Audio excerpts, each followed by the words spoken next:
Good morning, this is latest market news. I'm Uliana. Asian stock markets recovered on Wednesday after several losing sessions as markets prepared for Chinese holidays and investors expect the Federal Reserve will conclude a monetary policy meeting by announcing fresh cuts to its $75 billion monthly stimulus program. Many markets in the Asia-Pacific region are gearing up for the Lunar New Year-long weekend with shortened trading sessions in some centers on Thursday. Japan's Nikkei 225 index rose 1.8%, Hong Kong's Hang Seng index fell 0.07%, while China's Shanghai Composite Index was up 0.26%. On Tuesday, US stocks rose after better-than-expected earnings shifted investors' eyes away from the concerns that emerging markets may be cooling.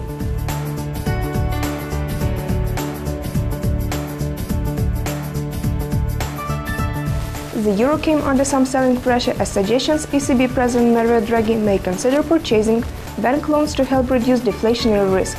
However, as clarification showed, this was by no means a firm forward guidance policy and is only intended as a second-best alternative should economic stagnation take hold. The euro immediately regained early losses and remains relatively unchanged this morning.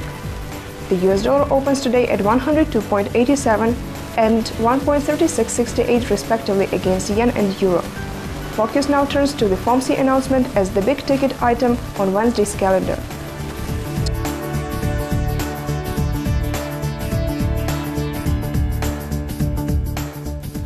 Much attention today will be focused on the US Federal Reserve's policy statement, which is scheduled for 19 GMT. Before the announcement, keep a close eye on several numbers emerging on the other side of the pond.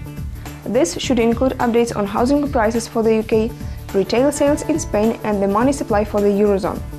Eurozone money supply 9 GMT. The decelerating pace of growth in the money supply has been a substantial headwind for the Eurozone lately. That's a serious problem given that the annual rate of inflation has slumped to less than 1% in recent months. In short, the risk of disinflation-deflation is increased. If the growth rate in M1 and M3 continues to slow, the prospects for growth are less encouraging.